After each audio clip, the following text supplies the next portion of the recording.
The word citizen scientist is quite a new thing, and everybody's getting enthusiastic about it, but there's always been citizen scientists, way back.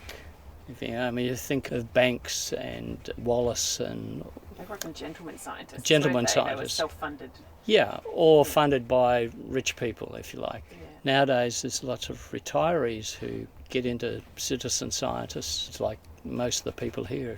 So there's always been people who have this real interest in science at some level. Hi, and welcome to another episode of Saltgrass. This is episode 3 in our series about desert discovery, and that was Bevan. He's one of the team leaders of Desert Discovery, and he is a scientist and a citizen scientist himself. In this episode, we're going to be talking about citizen science. It's a term that has been thrown around across the last couple of episodes, and I just thought it might be worth expanding what exactly it means. So in this episode, we're going to unpack a little bit about what citizen science is, and also how Desert Discovery became a citizen science group. A couple of years ago, my partner and I drove 3,500 kilometres from our home in Castlemaine, Victoria, across the Nullarbor and into the remote deserts of Western Australia. Our destination was a place called Yeo Lake Nature Reserve to join a citizen science group called Desert Discovery. For 2 weeks, we camped with them, and each day was an adventure to see what life is out there in the desert, a treasure hunt for rare and obscure species. I took along my sound recorder and went on a treasure hunt of my own for stories about who these people were and why they were doing this. Season 6 of Saltgrass is still about salt-of-the-earth people and grassroots change. It's just a bit further from home.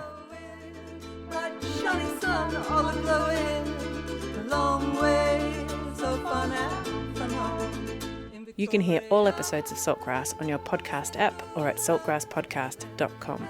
Saltgrass is produced on Jara country, home of the Dja Dja Wurrung. Yeo Lake Nature Reserve is on Central Desert country, where the Yilka people, the Sullivan and Edwards families, and the Nunangu and Nunagara peoples have walked for thousands of years. Always was and always will be Aboriginal land. So, as Bevan mentioned, the term citizen science is relatively new. It only entered the Oxford Dictionary in 2014. It was coined in the mid-90s and originally had a couple of different meanings, but it's sort of come to generally mean people who are not trained in the sciences coming in and participating and helping collect data. So the project might be designed and led by scientists, quality checked by the scientists involved, but people with no training can come on board. And there's many, many examples of this now across the world. Some are conducted in person, like Desert Discovery, and others are all online. There are lots of apps now that people can contribute sightings or evidence of whatever the subject matter is. So there are some that are looking at the night sky and people are observing what's happening amongst the stars, but most are grounded on the earth and have to do with animal and plant life, flora and fauna. A couple of examples from Australia are things like the Wild Orchid Watch, with an acronym WOW, which is an app-based project that encourages participants to record native orchid locations, and that links to iNaturalist, which we're also going to explore in today's episode. There's the Backyard Bird Count, which is a month-long event across October where residents in Australia count birds in their local area. That's become a really huge annual event now in Australia. Frog ID is another app that's really popular. They have lots of recordings of frog calls and noises that you can listen to see if it sounds like the frog you're hearing in your area, because often you don't see the frogs, you just hear them. And there's even an echidna one called Echidna CSI, which is another app where you can log echidna sightings and collect scat for DNA analysis. It's also a really great way to get kids involved in science. Whole families can participate in it, and it's a bit of I Spy. Let's go for a walk and see what birds you can see. It can be really engaging. I think from my perspective, the most powerful aspect of citizen science is just the unprecedented temporal and spatial resolution that you get in terms of data collection. This is Thomas. He was a PhD candidate at the time of recording and came along on the trip, and he's a very enthusiastic advocate for citizen science? When you have professional scientists and researchers and data collectors, they just don't have the time, the money and the resources to be everywhere at once. And even for the places that they are going, they don't have the time and money and resources to consistently go back to the same place to collect data over extended time periods. One example, I was looking for Sturt Desert Pea records on the drive from Kalgoorlie to here to look at on the ALA, the Atlas of Living Australia. And I found a few records now from like the 1920s and 1930s. And across that particular area, I wouldn't be surprised if they were maybe not common, but not uncommon there. But there's just so few records out there. So you'll see that a lot, particularly in the realm of biodiversity data. You'll go online, whether it's the Atlas of Living Australia or other databases, and some of the records you get are just so old, and it's because the professional data collectors just haven't had the time and just don't have the money or the resources to go out. Whereas when you have citizen scientists, you can pretty much pick any place in Australia, and there's always going to be someone that's passing through, whether it's on holidays or on the way to work or they happen to live there. So now you just have this incredible situation where you can have someone collecting data in their backyard or on their property or in their local reserve or national park, and you have some people that go out every single day, every week, every month, every year for years on end, and just collecting data day after day after day that is just not possible to collect in any other fashion. And then you add in the spatial aspect as well. You've got those kind of people collecting data over and over, and then you multiply that across the whole country, and then from outside an Australian perspective across the whole world, and you've just got this unbelievable stream of data flowing in that just wasn't possible 5, 10, 15 years ago.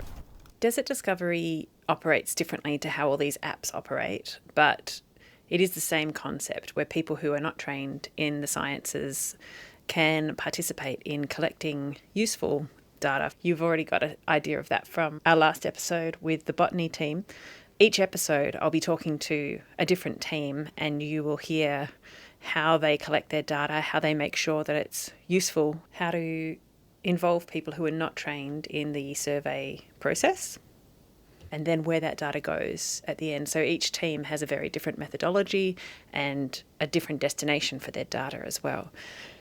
So Desert Discovery does citizen science by inviting people out to these very remote locations in person, and does a very condensed 2 or 3 week project every couple of years. And of course, citizen science projects that have people gathering in person also use the apps. So Desert Discovery, more and more people were using iNaturalist, which is a very popular global app for recording data on species that people find. And I asked Thomas to explain iNaturalist. It's his favourite tool for data collection and citizen science. I think he'll explain it better than I can. Yeah, so iNaturalist is pretty much one of, if not the biggest online biodiversity citizen science platforms in the world.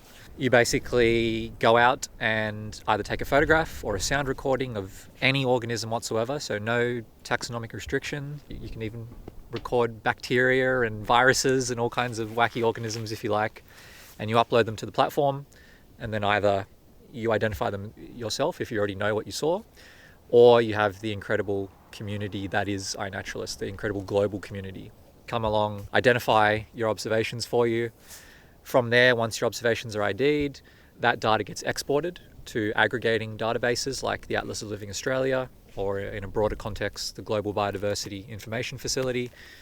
And from there, it becomes useful scientific data where researchers from around the world can use it in any which way in any of their research. At this point in time, iNaturalist data has been used in hundreds, if not thousands, of scientific papers for everything from understanding spatial distributions to looking at phenology to species responses to climate change, species discovery, you name it, pretty much it's been done and is possible. So let's go over in a little bit more detail how it's reliable data. How is it that if I take a photo of something and I have no idea what it is, how does that become reliable data? Yep, that's a great question. So one of the real key powerful aspects of iNaturalist is that community in terms of the experts who utilize iNaturalist. So of course you've got many amateur naturalists who are keen observers but don't necessarily know what they're observing or don't necessarily have that identification expertise. But the other aspect of the community is museum curators, researchers, taxonomists, and for many taxa, literally the world experts in those groups of organisms. So as one random example, you've got a guy, Lee Windsor. He is pretty much the world expert on terrestrial flatworms. And he's based up in Queensland, and he's the loveliest guy you'll ever meet. And you can post any photo of any terrestrial flatworm you find anywhere in Australia, and he'll ID it just like that for you and be able to give you a big explanation of all the characters he used to ID it, what photos you may need to take next time. Say he was only able to get it to genus. He'll give you information on the ecology and whether it's a distribution shift and things like that. So you just have this amazing community of experts where you get IDs and you go say, okay, this is really reliable, because these are the kind of people who are also making IDs on museum or herbarium specimens. The other thing I think that's really important from the reliability aspect is that each observation is associated with evidence per se, so the photograph or the sound recording. So it's similar to obviously a physical specimen that gets vouchered at a museum or a herbarium, but it's evidence in front of you of what that person actually saw. So in the past, citizen science records through other platforms, a lot of the times you wouldn't need this evidence, so you could just submit a sighting. So for eBird, for example. So eBird is obviously a fantastic platform and they have many ways of ensuring the data is reliable. But theoretically, I could go out right now for a walk and see a bird and record it as species X, but it might actually be species Y. I made a mistake, and really, if both species occur in that area, there's no possible way of that data point being validated. It's just not possible. If I said it was a magpie, but it turns out it was a magpie lark, there's no possible way for that data to be checked. Whereas in iNaturalist, because you have that photo or that sound recording, even if you can't necessarily say, well, yes, it is this species, you can definitely say, well, it's not this species.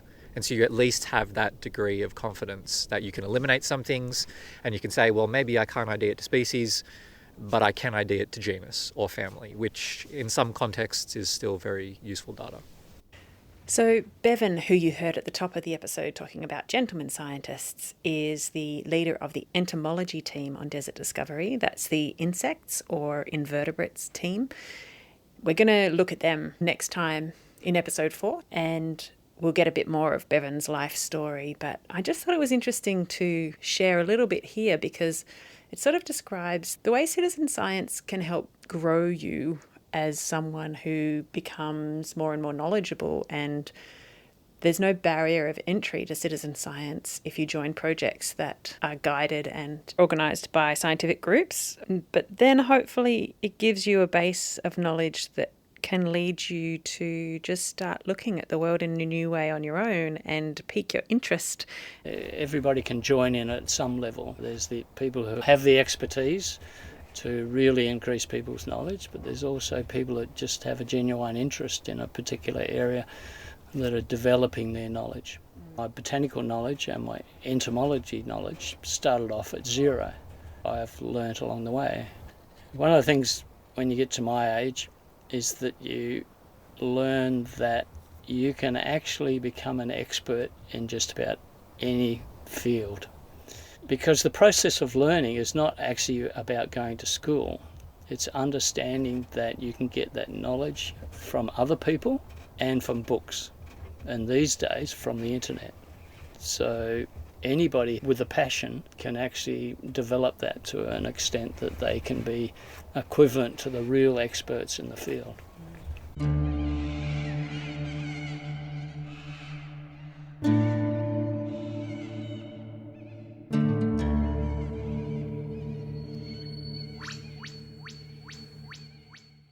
What I find interesting about Desert Discovery is that it wasn't always a citizen science group. It started out with a group of people who were nature lovers and love taking notes and keeping journals and things, but I don't think they saw themselves as citizen scientists as such.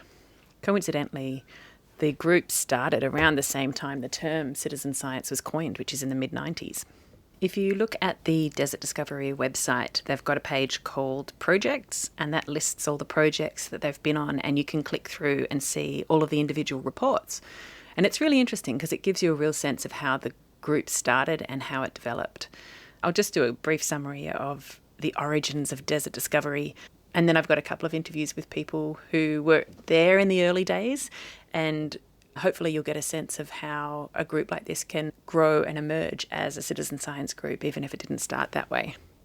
In 1994, some participants of a 9-day trek, supported by Australian Geographic, ventured south from Edgar Range. Discussions followed this expedition regarding the possibility of a more detailed survey of up to 3 weeks. So 2 years later, that is what happened. In the winter of 1996, over a 3-week period, 40 people visited a site called Pegasus in the Great Sandy Desert, 600 kilometres southeast of Broome. They looked at the desert wildlife, vegetation and early history. The expedition was called the Discovery Project, as the base camp was situated between Joanna Spring and Discovery Well, near where 2 young explorers from the Calvert expedition died in 1896, which interestingly was exactly 100 years before. And it's really weird, it's mind-bending sometimes to think about what Australia was like just 100 years before, that there was still explorers and pioneers heading off into the outback. And 100 years before that, pretty much there were no white people, and Aboriginal people had their country. It's only been 200 years. It's extraordinary. So yeah, 100 years ago, those 2 explorers died at the Discovery Well. And 100 years later, a group of people with Australian Geographic were there with 4-wheel drives and all the modern conveniences of the 1990s. The party included students and teachers from 2 schools, an archaeologist, a linguist, 3 Aboriginal people, biologists, botany students, and an environmental engineer. They begin the 1996 report with a description of where they were going. It says, "The Great Sandy Desert has proven difficult to explore for the early explorers as well as those that followed, naturalists, prospectors, and adventurers. The oil exploration companies blazed tracks and seismic lines through the desert that provided some access for those that followed." And they have a map showing where in the Great Sandy Desert they were, which is sort of in the northern third of Western Australia, so a fair bit further north than where we were at Yeo Lake. The Discovery Project created such a lot of interest that it was decided to try something similar in 1998 in another remote region. It was decided to set up an incorporated non-profit organisation to run this and future desert expeditions. So it was between the 1996 and 1998 projects that Desert Discovery as a group was created. But Desert Discovery do count the 1996 project as the first project that they did. And I really appreciate that right from the start with Desert Discovery, they were really conscious about involving Aboriginal people. So the 1996 trip included some Aboriginal people who could share their knowledge of their homelands, but also they write in the report that they're aware that the land around the project area was still significant to the Aboriginal people, and every effort was made to keep them and organisations which represent them fully informed of what was planned. And obviously some were invited to come out as well and join them. So right from the start, Desert Discovery has worked with local Indigenous people and recognised that the country that they're on is important to them and invited them to participate. Bevan wasn't at the original DD projects, but he did join pretty rapidly. He was invited by a friend of his called Speed, who was one of the original members, and he's obviously been friends with a lot of them for a long time, so he's heard the stories of how everything started. It was more about exploration than anything else. And there was a Pommy guy who brought some PhD students out from, I think it was Durham University or something. And Speed, who was working at the teacher, he took some kids along as well, or got them to travel somewhere and then picked them up, took them in the bush.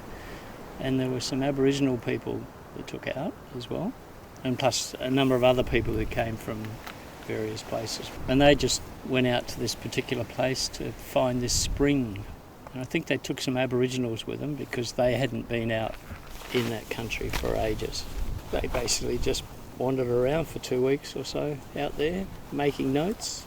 They wrote up a report, but individuals made their own little report of what they'd seen and what they'd done, whereas now we've become a bit more scientific about things. And then out of that, I think people decided that, this is a good lark, why don't we do it every 2 years?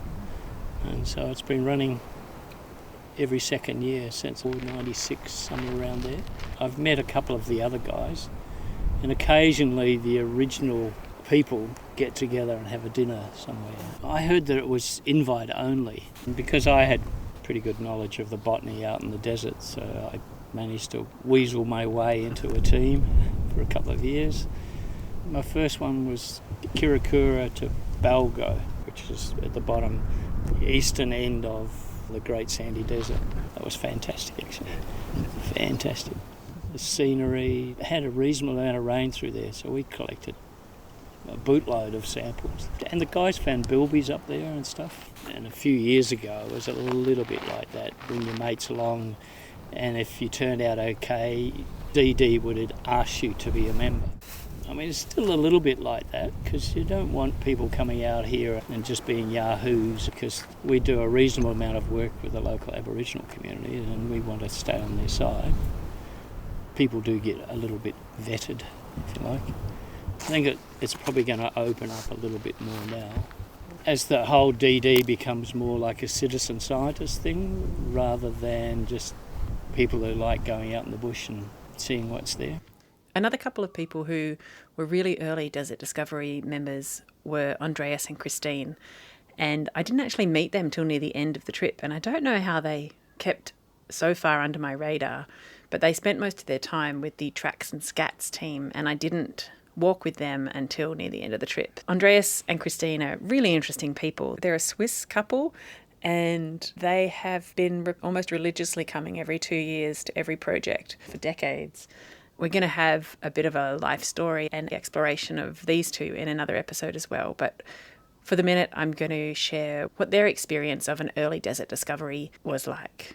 When it started with David, it was kind of very personal, you could call it. Yeah, well, His friends mainly. yeah. And his idea of bringing people from the city out into the desert, so they know something about the desert. Also history and geology But, and astronomy and different aspects. Yeah. Yes, he wanted people from different areas of knowledge. Yeah. But the people from the city didn't actually, well, that's my impression. They didn't come. Not that many. Mostly people who knew already about the desert, and they were very anxious to be able to go to the desert. As someone who grew up in the city myself, I wasn't confident camping even. I think you need to be an advanced camper to come out here. You can't just have dabbled. Like, you need to have done... No, you need to know what is going to happen to you or could happen. And It's intimidating to be from the city and never have done it before. I That's remember true. the first time when we went camping with our children back in the 70s.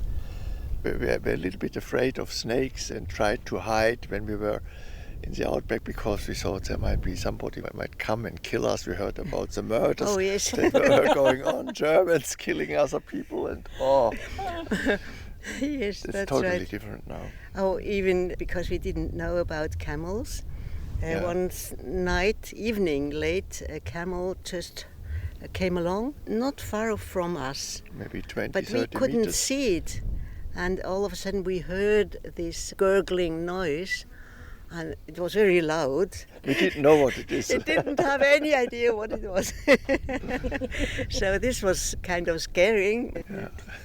Yeah, and so at first it seemed like it was more adventurous, and then you've seen it change in the last few years, Desert That's Discovery. right, yeah. That's right, Yeah, yes. It became more scientific, collecting data. And I think this was a very good change. Yeah. Because before there was kind of two groups of adventurers. The ones loving nature and at least looking at Birds. vegetation and animals and so on. Yeah. But the other group was a four-wheel drive kind Oriented. oriented group, yes. And they didn't, how do you say? I think there was some Harmonize. rupture. Yeah. Yes, so they were not really fighting, but it was a very hard discussion to find out what should DD do in the future. And so the nature people actually won this discussion. So as you can hear, there were pivotal moments where Desert Discovery started to consciously choose to become the citizen science group. And over the years, they not only had to make that choice, but they had to develop their systems and learn how to become effective citizen scientists. Marie and Graham Goods, you heard in the last episode about botany. They've been core members of the botany team for quite some years, and they were able to describe to me, firstly, how they got involved in desert discovery, which yet again involves Clive Crouch, and secondly, how they were founding members of the botany team, and finally, how the botany team started to refine its processes and techniques to make sure that what they were collecting was actually useful for the herbarium, which was the final destination of all the data and the samples that they were collecting. And it was a learning process. We were first invited to DD in 2000, and that was by a couple of people who were coming to DD and whom we knew quite well. But it clashed with when Graham was cropping, so we just couldn't even consider it. In January 2002, Clive Crouch was doing a mammal and reptile survey in the police paddock at Horsham, and Graham was camping there with him. And he got talking about DD, and we said, we'd been invited, but we couldn't go because of cropping. And then in the conversation, he sort of said, it's shifted from June now into September. And it took us a while to register, and we thought, we can go. So we rang him a couple of months later and said, Clive, could we go to DD? So he rang David Hewitt, who was the president, and next thing we get an email from David saying, yes, we're in, we could go. So that was how we first came to DD. Because Clive dubbed us in as plant people, and the botany team wasn't formalised really then, but that was the sort of the genesis of it anyway. I heard that you guys started the botany team as a distinct branch of DD activity. Yeah, well, that was in 2002. We couldn't go in 2004 because of cropping once again. Graham retired from farming in 2005, so we've been free ever since. So in 2006, which was up at Roughleaf, by this time Keith Johnson was president, and he said, I want you to lead a botany team. But at that stage, we still weren't really surveying formally. So there was probably about half a dozen of us, and we just wrote up a report of what we thought the plants were. Now, whether we were correct or not is another thing. Probably not. Then 2008, we went to Horseshoe Bend in the Northern Territory, which was a station. And I thought, this has got to be a little bit better than what we're doing. So I contacted the herbarium there, and they put me on to the herbarium in Alice Springs. And so I spoke to a botanist there, and she said, we'd be keen to come out because they wanted to look for a particular acacia latzii, which was very rare.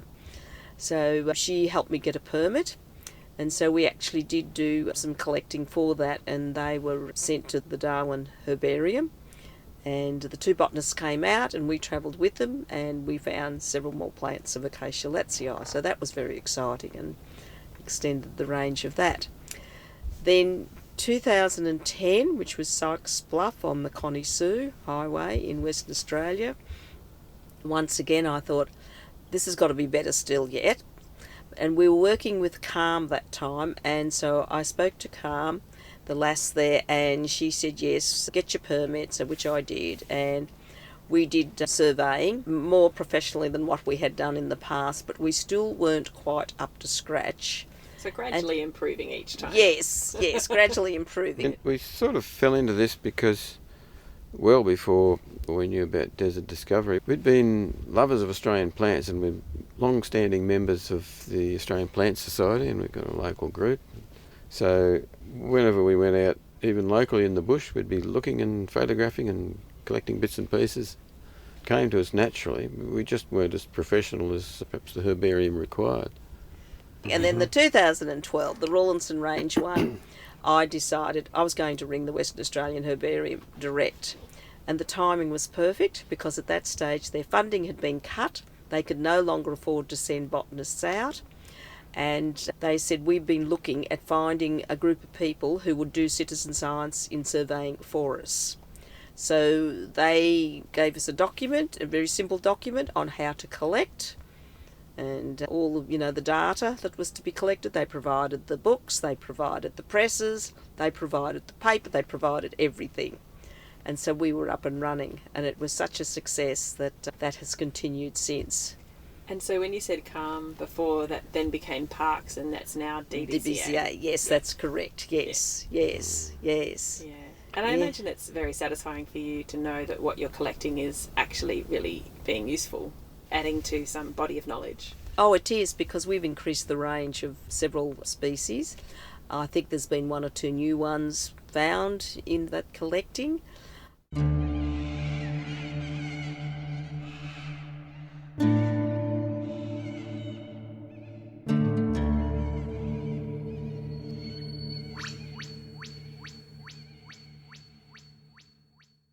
Marie and I were just talking about the DBCA, which is the Western Australian Department of Biodiversity, Conservation and Attractions. A team from the DBCA joined us for a week of the project at Yeo Lake, and they were really fun to have around. They were mostly young women and very enthusiastic to be there, which was so wonderful. We'll meet more of them in future episodes, but them joining us on a trip to Yeo Lake was quite an anomaly for desert discovery. It hadn't really been done like this before.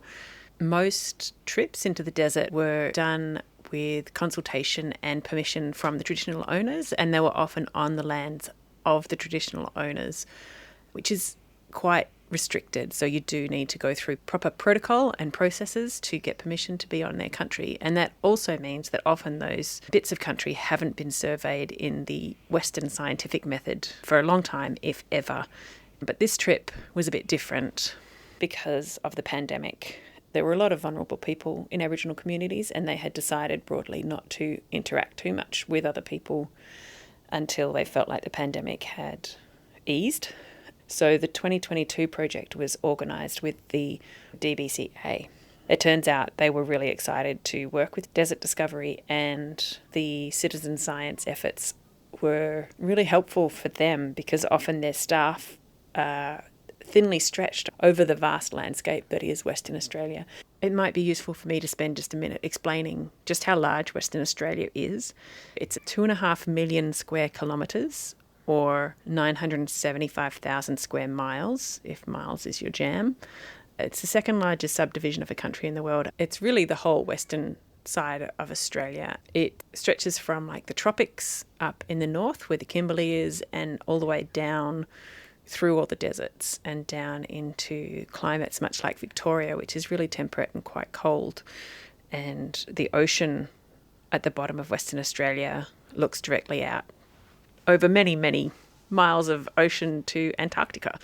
There are websites that can show you how large other countries are. It's called MapFight, and they show you one map on top of the other, so just the outline of a country placed on top of the other to give you a concept of the scale of the two different places on the earth. It's really cool.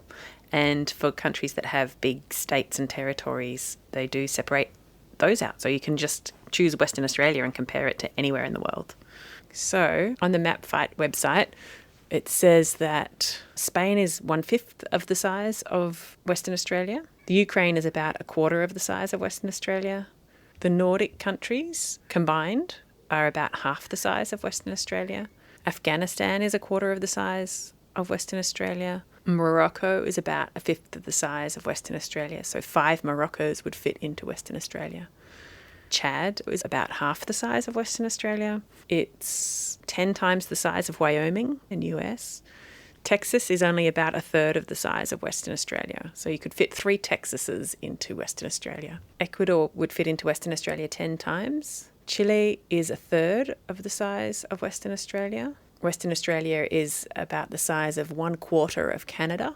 I don't know if any of these are giving you any context, but it's really big. It's bigger than most countries in the world, and it's just one state in Australia. And the majority of the state is desert and not very inhabitable, which is why it has quite a small population size. So with that in mind, when you have a Department of Biodiversity, Conservation and Attractions, and they divide the state up into very large segments of land, they've got a huge remit. So they manage a lot of tourist sites like the zoos and Rottnest Island and a few famous places like that. And then they also manage conservation across the whole state, including in really remote places like Yeo Lake in the Goldfields region. And just one more comparison for you. The Goldfields region in Western Australia is larger than the whole state of Victoria.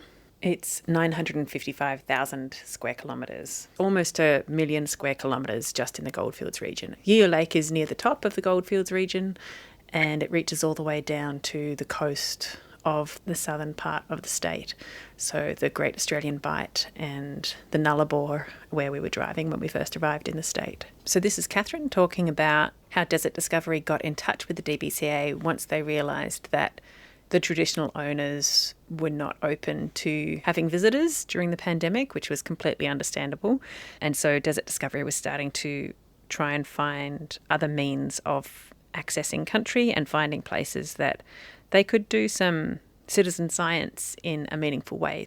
So Catherine, who you're about to hear, is who Desert Discovery were talking to about where they could go for the 2022 project. And keep in mind that the interview that you're about to hear was recorded back in 2022 out at Yeo Lake. So I'm the conservation leader for the Goldfields.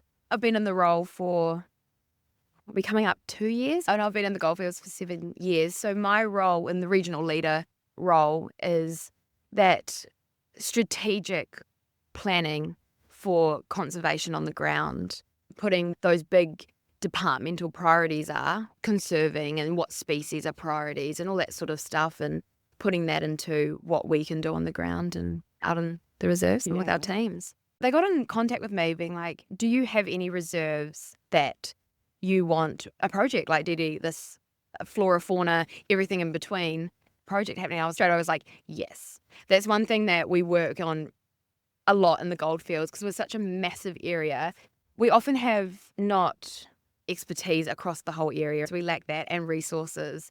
And so to have people that are experts in their own right to come and give data in these remote areas is such a massive, massive resource that we can link into. And we're trying to do that across the board. So wherever we can make those relationships that is mutually beneficial to reserve management, data management, understanding what's out here. So straight away I was like, yes, this is fab. So they left me with being like, where? And I was like, oh, where? And so I started talking to people that used to work in the region, ecologists, and being like, what's missing? Also, where's somewhere that is good to get to that people can stay? And Yeo Lake sort of popped up, and again, really data deficient. Haven't been out here to do the flora fauna probably since it got gazetted as a reserve.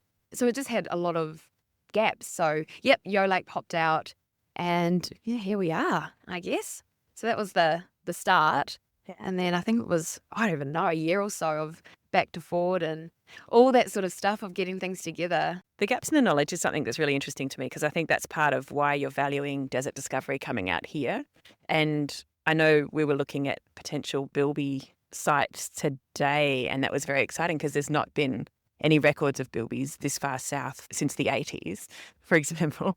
But that's partly because no one's out here taking records. So yeah, we have these massive gaps, and a lot of our knowledge has to come from like consultants that are doing mining that we just don't get out here, and have groups like citizen science that have expertise, whether it be their professional, their amateur hobby. It is just amazing. And they're coming out here, and it's not even that they have this knowledge, but they want to share, not with just DBCA either. They want to share with all of Australia. It's absolutely spectacular.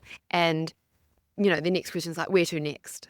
Like, and that's just something that's just amazing. I think that you can't get anywhere that want to share data, I think, is what you really get out of citizen science, is that they are there for the conservation, the bigger cause. So obviously in an ideal world, we wouldn't be relying on citizen scientists to give departments like the DBCA vital data for their work. But also it's a wonderful thing, given that departments like that will always be underfunded and governments will always be juggling priorities, that citizen scientists can fill those gaps and help departments like that have a better picture of what the country that they're working on is like. More specifically, groups like Desert Discovery that will physically go out to really remote locations is a kind of citizen science that is not achievable just by using the apps. So a lot of the apps like iNaturalist have a huge density of data from places where the human population is also dense. So cities and urban areas get a lot of entries. And the more remote you go, the less data there is. So Thomas was really excited to start plugging in lots of data on the Desert Discovery trip into iNaturalist, because he knew that there was a scarcity of data for the apps like that. So the fact that Desert Discovery will organise people to go out into really remote desert landscapes and collect data is quite an unusual citizen science project. The group is run by a committee of management. Everyone's a volunteer. And the trip in 2022 had just over 40 participants, but other years they've had over 100 people. And it's a lot to organise, to make sure that everyone's safe, to make sure that everyone's got the appropriate facilities and everyone knows what they're doing, especially when it's really remote. And you may have people who are not as experienced as others at travelling through deserts and in the outback of Australia. And I'd seen firsthand from how many meetings Nate was at and the sort of things they were discussing, how much it takes behind the scenes to get a trip like this together. So I spoke to Colleen and Nate. Colleen's the secretary of Desert Discovery and Nate's on the committee of management, as well as being the team leader for mammals and reptiles, and just asked them what it takes to get it all together. So to start with, we pick an area, and that's usually done through quite a few of our members that do recce's and things like that. So in between our desert discoveries, we do a recce in an area that we think we might like. A lot of it so far has been on Indigenous country, getting into remote communities and doing some base study work for those. And then the logistics start, just getting our records and that up to date and make sure everybody is safe out there. Lots of meetings, lots of discussing things. So water is our biggest problem. There's either got to be water very close or on site. Tracks is another big issue with those sorts of things. Yeah, there's just lots of continuous stuff to do. I don't know what else you call it. There's always something. Nothing ever gets completely finished. You just sort of keep rolling along. And you plan to do something, but you can't do that until something else happens. So then you've got to get back to that. So very rarely does a committee meeting end with anything finished. And it can change, especially with the Indigenous communities. It can change a lot. Whether they want us in there, something could be happening where they say, no, you can't come in. So this one with the Department of Biodiversity, Conservation and Attractions has been very easy getting their permission because they want this base data surveying done. So that's been really quite handy. But still you have your issues with water and tracks. We didn't know what the tracks would be like. So people bring in camper vans and half caravans and tents and stuff. So we've got to make sure that everybody is safe while they're out here. All our equipment that we bring has to be checked, and so there's a lot of organising to do.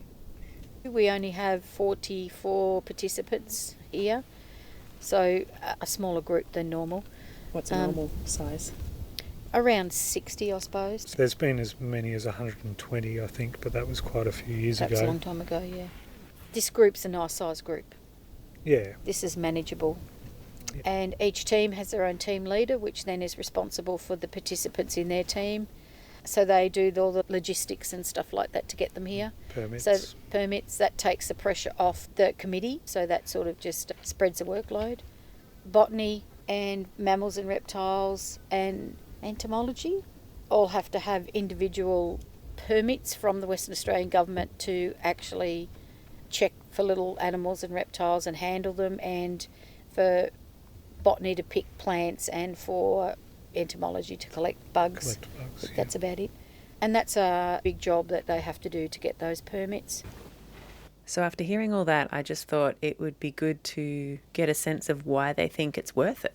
It's just a great organisation. We've met so many people from different walks of life and different jobs and different experiences, and it's a real eye-opener. And to become friends with a lot of them so quickly and so easily because we're all like-minded. So I think that's been a bonus for me, staying in contact with a lot of people and meeting new people, because there's new people coming to desert discovery projects all the time. Yeah, I love the travelling.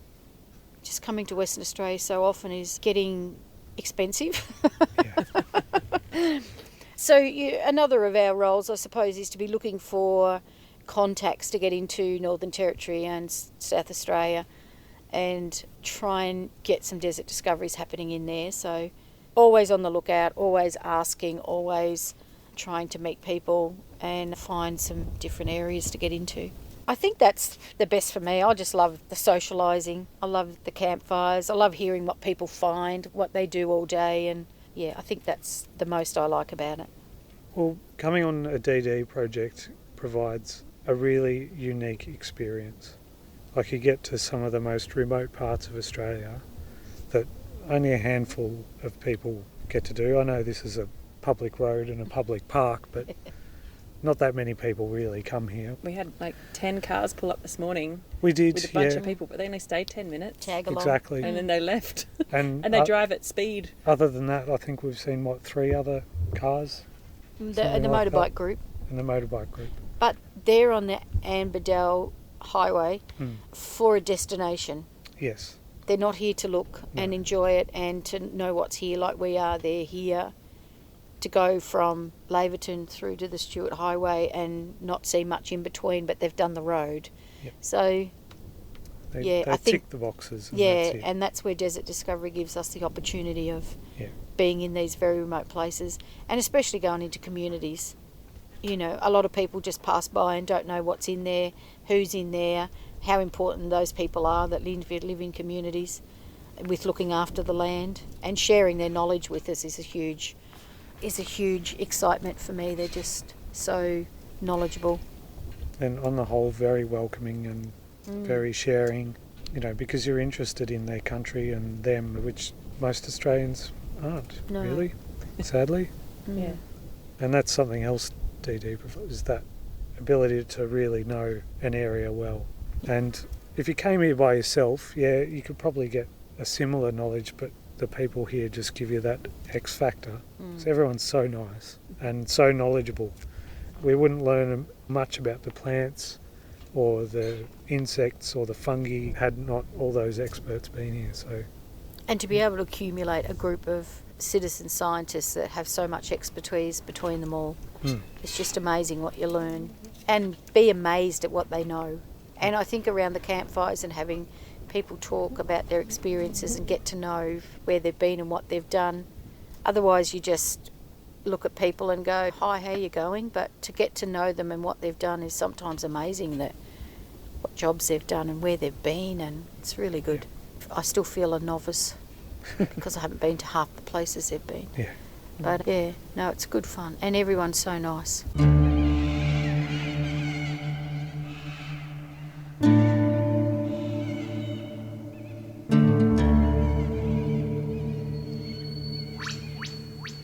So I guess my takeaway on all of this is that it's a really big job to do citizen science well, but when it is done well, it's a whole heap of fun. And it takes a lot of people who are really passionate and excited to be there and doing it. And fortunately, there do seem to be a lot of people who are really keen to take part, whether it be bird count that happens every October in Australia, or any of the other apps, and especially iNaturalist, which people all around the world are using to document what flora and fauna and even microbiology they can find, as Thomas described earlier.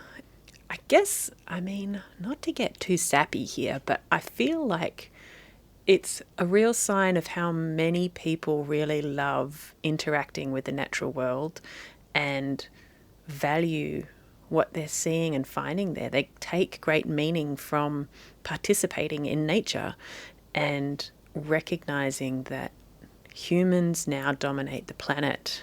We need to understand it. We need to understand what we're doing to it. And a lot of people care about that. And they care simply to look at birds and look at insects. And maybe it's the child in all of us that looks underneath the leaf and gets excited about a ladybug. I don't know, but people care, and that gives me a great deal of hope. And then we have great brains putting it all together and making sense of it and writing papers and doing PhDs and having careers based on what citizen scientists are plugging into all these apps all around the world. And a group like Desert Discovery is entirely run by volunteers. They're not for profit, and they put in so much work. For the entire 2 years between trips, the Committee of Management are working, and it's an incredible job that they do, getting a trip like this together so that other people can come out into the desert safely and also to collect meaningful data in a way that is useful to the institutions that they end up sending it to. It's quite a feat, and it's obviously deeply valued by the people who love desert discovery because they keep coming back every 2 years and taking time out of their own lives, like Nate and I did, taking time off work and driving, spending money on petrol, spending money on accommodation and food. But everyone loves it, and it really is a great experience. And it's really great to be amongst other people who are so enthusiastic about what they're seeing under every leaf, under every rock. It was really interesting talking to the students who joined us on the trip at Year Lake. They're obviously really dedicated to science in lots of different ways in their study and quite keen for the more technological methods of citizen science. But Ruby said something to me that I think speaks to the value of groups like Desert Discovery and what they do in terms of going out and working together as a team, even if it's just for a couple of weeks every 2 years. It's a really nice community of people, basically, and I think that's what makes citizen science projects great, is when people can come together and learn from each other and, that real human connection, basically. The data at the other end is amazing too, as a scientist, but it's not just about using people for their data collection, it's about working with people. I think that's where it's got to start.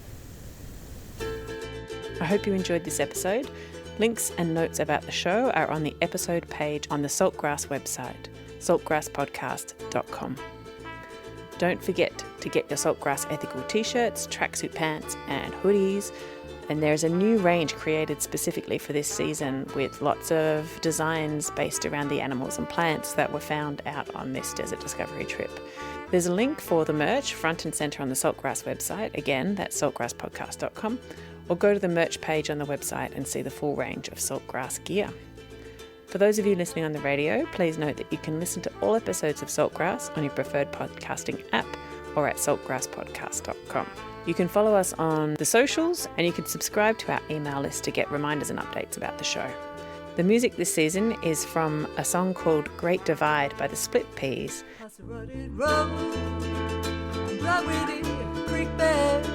Road up north is where I'm going, with wet water flowing, bright shiny sun all glowing, a long way so far now from home.